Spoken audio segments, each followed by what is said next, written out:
예, 돈이 모이는 곳의 전략 머닝입니다. 이번 주에 주간 이슈들이 중요한 게 꽤 많거든요. 점검하면서 전략 세울게요. 오늘은 우리은행 WM솔루션 박석현 부부장 함께 하겠습니다. 어서 오십시오. 예, 안녕하십니까. 코스피가 3,060인데요. 예. 투자자들의 시각은 뭐 이거보다 지금 훨씬 높게 지금 설정이 된 상황이어서 예. 일단은 관세 불확실성이 다시 커집니다. 7월 9일에서 8월 1일로 일단 사실상 조금 늦추는 것 같긴 한데 관세 리스크 영향은 어떻게 봐야 될까요? 뭐 일단 계속 업데이트가 좀 되고 있는데 네. 일단 7일부터 트럼프 대통령이 이제 상호 관세율을 주요국한테 이제 통보를 하겠다라고 네, 그렇죠. 얘기를 했는데 오늘 아침에 다시 나온 얘기는 뭐 7일 날도 될 수 있고 8일 날, 9일 날, 그러니까요. 12개국에서 지금 15개국을 얘기를 하고 있기 때문에 왔다 갔다 합니다. 네. 예, 조금씩 좀 바뀌고 있는 것 같고요. 4월 초로 상호 관세율이 한국이 이제 복귀하게 된다면 그 10%에서 이제 25%로 상향이 되게 되는 거고요. 뭐 정부 대표단들이 적극적으로 협상에 나서고 있긴 하지만 불확실성은 여전하고 25%의 상호 관세가 일단 시행이 될 가능성도 충분히 있다라고 봐야 될 것 같습니다. 우리나라 입장에서 봤을 때는 이게 좀 불합리하다라고 볼 수가 있겠지만 현실적인 측면에서는 이런 부분들이 협상을 좀 잘 해 나가야 될 어떤 당위성은 좀 있지 않을까라고 볼 수 있을 것 같고요. 시간적으로는 8월 1일까지 어느 정도 여유를 확보했다라고 볼 수가 있겠지만 그렇다고 해서 불확실성은 사라진 게 아니기 때문에 아무래도 일단 그 대미 수출 비중이 좀 높은 자동차 그리고 IT까지 전반적으로는 부정적인 어떤 모멘텀에 좀 노출이 돼 있다라고 볼 수 있을 것 같습니다. 다만 좀 기억을 해봐야 될 게 지난주에 이제 베트남과 미국의 그 관세율이 발표가 되지 않았습니까? 예. 않겠습니까? 영국에 이어서 두 번째로 이제 발표가 된 건데 20%로 일단 발표가 됐고 기존의 베트남에 대한 상호 관세율은 40% 이상이 책정이 됐었는데 절반 이하로 이제 줄었다라는 얘기죠. 관심이 가는 부분은 우리나라 휴대폰 업체들이 베트남에 현지 공장을 두고 거기서 생산한 제품을 미국에 이제 수출을 하게 되기 때문에 그 업체들의 관세율이 20%로 이제 적용이 된다라는 얘기고요. 당시 이 조치가 발표됐을 때 우리나라 주력 휴대폰 제조업체들의 주가는 별다른 영향을 받지는 않았습니다. 예. 이 얘기는 어떤 측면을 의미하냐면 관세 그 상호 관세에 대한 어떤 불확실성 요인이 시장 전체적인 어떤 부담을 높이는 요인으로 작동을 하고 있긴 하지만 불확실성이 제거된다면 상호 관세율이 그렇게 뭐 급등하지는 않는다라는 것을 가정했을 때는 불확실성 제거 효과가 오히려 주가에는 도움이 될 수 있다라는 얘기고요. 이런 측면에서 봤을 때 관세에 대한 어떤 부정적인 임팩트가 생각보다는 크지 않을 수 있다라는 점도 고려를 해볼 필요성은 좀 있는 것 같습니다. 네, 지난 4월보다는 이제 충격이 덜한 것은 사실이고요. 그러나 이제 시간이 좀 걸리기도 합니다. 완전한 어떤 거의 합의에 이르기까지는요. 국내 증시로 돌아오면요. 오늘도 이제 약세 출발했다 플러스로 돌았는데 최근에 강한 주식시장의 흠은 기본적으로 개인들도 최근에 들어왔지만 외국인들이 주식을 사주면서 올랐는데 예. 6월 뒷부분에 보면 외국인들이 최근에 강력한 매수세가 좀 주춤하거나 일부 매도세를 보이고 있거든요. 외국인의 스탠스는 어떻게 봐야 될까요? 일단 5월 이후에 이제 순매수 기조이긴 한데 네. 주간 기준으로 봤을 때 6월 마지막 주에 한 1조 5천억 원 정도 상당히 큰 폭의 순매도를 기록을 했고요. 지난주에도 이제 금요일 날 순매수를 기록하면서 주간 기준으로는 소폭 순매수이긴 하지만 단기적인 기조 자체는 약간 순매도 기조를 보이고 있다라고 봐야 될 것 같고 네. 오늘도 이제 코스피 시장에서 순매도를 기록을 하고 있기 때문에 외국인 동향은 다소 유보적인 어떤 그 시각을 좀 보여주고 있는 것 같고요.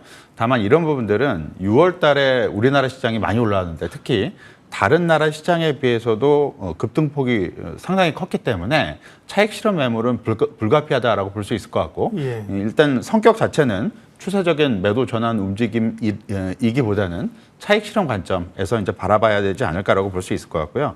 중요한 포인트는 이게 두 가지인 것 같습니다. 첫 번째는 우리나라의 관세 협상이 중요할 거고 두 번째는 오히려 이제 두 번째 포인트가 좀 더 중요한데 외국인들의 순매수는 기본적으로 글로벌 유동성의 위험자산 선호에서 이제 시작이 되는 거기 때문에 이 위험자산 선호를 유지시켜줄 수 있는 요인들이 뭐가 있을까를 살펴봐야 될 것 같고요. 가장 중요한 거는 아무래도 미국 연준이 금리 인하 기조를 올해 중에 어느 시점에 재개할지는 좀 더 지켜봐야겠지만 인하 기조 자체를 유지한다라는 부분이 확인이 돼서 전반적인 유동성, 글로벌 유동성의 위험 선호가 유지될 필요성이 있다라는 얘기고요. 다른 하나는 앞에서 말씀드렸듯이 상호 관세에 관련된 부분이 우리나라와 미국 협상이 중요하긴 하지만 궁극적으로는 상호 관세가 발표되고 이 관세율에 미치는 미국 경제의 영향력, 그러니까 미국의 총수요가 얼마만큼 조달될지 또는 물가가 얼마만큼 관세의 영향을 받게 될지 이 부분이 더 중요하기 때문에 관세 협상 이후에 미국 경제 지표들의 변화 이런 부분들을 확인해 나가야 될 것 같고요. 다만 이런 부분들은 좀 더 시간이 걸리기 때문에 네. 한 2, 3개월 정도의 중기적인 시각에서 좀 접근할 필요성이 좀 있을 것 같습니다. 매도 전환으로 보기에는 좀 이르고요. 어쨌든 기본적으로는 매수 기조 하에 있다고 보는 게 맞을 것 같습니다. 네. 내일 삼성전자가 2분기 잠정 실적을 발표합니다. 대체로 증권사들의 전망치는 많이 내려온 상황인데요. 삼성전자 실적 발표 이후에 삼성전자나 반도체 흐름을 어떻게 봐야 될까요? 1분기 때는 뭐 상당히 좋았죠. 1분기 네. 때 영업이익이 한 6조 6,850억 정도 발표가 됐고요. 네. 예상보다 한 30% 이상 높았기 때문에 상당히 좋았고 네. 이번에 좀 반대인데 예상치가 한 6조 3천억 원인데 네. 최근 증권사들의 리포트를 보게 된다면 계속 낮아지고 있고요. 저희도 조금 낮게 설정한 쪽을 지금 보여주고 있는데 맞습니다. 뭐 5조 원 밑에도 있네요. 맞습니다. 네. 4조 9천억까지 지금 그러게요. 내려와 있기 예. 때문에 상당 부분은 이런 부분들이 부담이 되는 건 사실이고 네. 뭐 HBM 쪽 그다음에 파운더리 쪽의 어떤 그 실적 개선이 안 되고 있는 부분 이런 부분들이 주된 영향을 미치고 있는 것 같고 지금 올해 주가를 보게 되면 삼성전자 주가가 지난 주말까지 올해 들어서 한 18% 정도 올랐고요. 하이닉스가 한 53%, 예. 미국 마이크론 테크놀로지가 한 45% 올랐기 때문에 이미 삼성전자 주가는 상대적으로는 실적이 부진하다라는 점을 반영을 하고 있는 것 같고 이런 부분들이 개선이 될 수 있을지를 확인을 해야 되게 되는데 따라서 2분기 실적이 얼마만큼 부진할까 이거보다는 현재 3분기하고 4분기 실적 전망치가 앞으로 어떻게 변할까를 주목을 해야 될 것 같고요. 삼성전자의 지금 3분기하고 4분기 영업이익 전망치는 한 9조 원, 그다음에 8조 7천억 정도가 예상이 되고 있는데 이 수치가 4월 말까지만 하더라도 3분기하고 4분기 모두 10조 원을 넘어설 것이다라고 예상이 돼 왔기 때문에 10% 이상, 특히 4분기 실적 전망치는 한 13% 정도 하향 조정이 되고 있는 상황이고요. 반면에 SK 하이닉스 같은 경우는 3분기, 4분기 모두 한 10조 원 정도가 예상이 되고 있고 이 수치는 삼성전자하고 동일 선상에서 비교해 봤을 때 4월 말 대비 오히려 약간의 상향 조정을 기록하고 있는 상황이기 때문에 삼성전자 주가에 앞으로 어떤 중요한 영향을 미칠 부분은 이번 실적 발표에서의 실적 전망치를 얼마만큼 비트할 수 있을지 또는 하향, 그러니까 그 실적 부진폭이 생각보다 좀 개선이 될 수 있을지 이런 포인트보다는 현재 진행이 되고 있는 3분기하고 4분기 좀 더 길게 봐서는 2026년도 이익 전망치의 하향 조정이 얼마만큼 진정이 될 수 있을지 또는 이런 부분들이 SK 하이닉스처럼 상향 조정 쪽으로 바뀔 수 있을지를 확인을 해봐야 될 것 같고요. 이런 부분들이 확인될 수 있어야 삼성전자 주가가 조금 더 탄력적인 움직임을 기록을 할 수 있을 것으로 볼 수 있을 것 같습니다. 네. 시장에 대한 지수에 대한 의심은 많지 않을 거예요. 그러나 이제 섹터별로 전략을 짜는 게 어려운데 지금 투자자들이 어려워하는 게 기존에 주도주였었던 조선방산원전, 조방원을 어떻게 볼 것인가 상당한 차익 매물이 나오고 있지 않습니까? 이걸 매수 기회로 봐도 될까요? 조선업종 지수가 있죠. 따로 존재하는데 네. 지금 이게 7월 달 들어서 마이너스 한 12% 정도를 기록을 하고 있고요. 4개월 만에 지금 월간 기준으로 하락 반전이 된 거고 방산업종 같은 경우는 지금 7월 달 들어서 뭐 영업일수는 매출되지는 않지만 한 마이너스 8% 정도 기록하고 있고 방산업종은 올해 들어서 월간 기준으로는 첫 번째 하락을 지금 기록을 하고 있습니다. 그래서 이게 혹시 시세가 어느 정도는 마감이 된 게 아닌가라고 우려가 될 수도 있겠지만 네. 기본적으로 주도주는 주식시장 특성상 전체적인 시장 움직임하고 방향성이 거의 일치한다라고 봐야 될 것 같고요.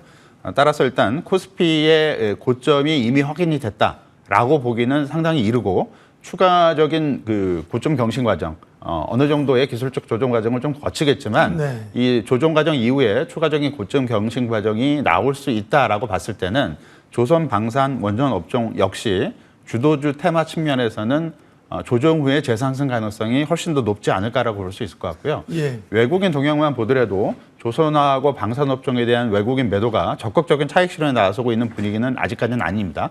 조선업종에 대해서 뭐 6월 말 이후에 어느 정도 매도가 나오고 있지만 방산업종에 대해서는 6월 중순, 6월 말 매도 이후에 다시 매수로 지금 돌아서고 있는 상황이기 때문에 전반적인 흐름 측면에서는 주도주 위치가 크게 흔들릴 가능성은 그렇게 높지 않다라고 봐야 될 것 같고 기술적 조정 이후에 재상승 시나리오에 조금 더 무게를 둬야 되지 않을까라고 볼 수 있을 것 같습니다. 조선 방산 원전을 여전히 좋게 보셨고요. 플러스 또 좀 볼만한 섹터 시간이 없어서 간략하게만 좀 첨언해 주시죠. 가장 중요한 건 반도체겠죠. 예. 시장 흐름 자체가 얼마만큼 추세를 유지할 수 있을 것인가는 기본적으로 삼성전자나 SK하이닉스 종목을 좀 불문하고 반도체 업종이 계속 시장 흐름을 잡아줄 수 있을 것인가가 포인트이기 때문에 이게 잡혀야 기존 주도주들 그러니까 조선방산 원전도 계속 갈 수 있는 흐름이라고 봐야 되기 때문에 전체적인 시장 흐름의 큰 틀은 반도체 주식들의 어떤 시세 분출의 연속성 이런 부분들에 우선 초점을 맞출 필요성은 있을 것 같습니다. 네, 머닝 전략 또 이번 주 핵심 변수더라고요. 7월 전략 세웠습니다. 박석현 우리은행 WM솔루션 부부장 함께했습니다. 고맙습니다. 네, 감사합니다.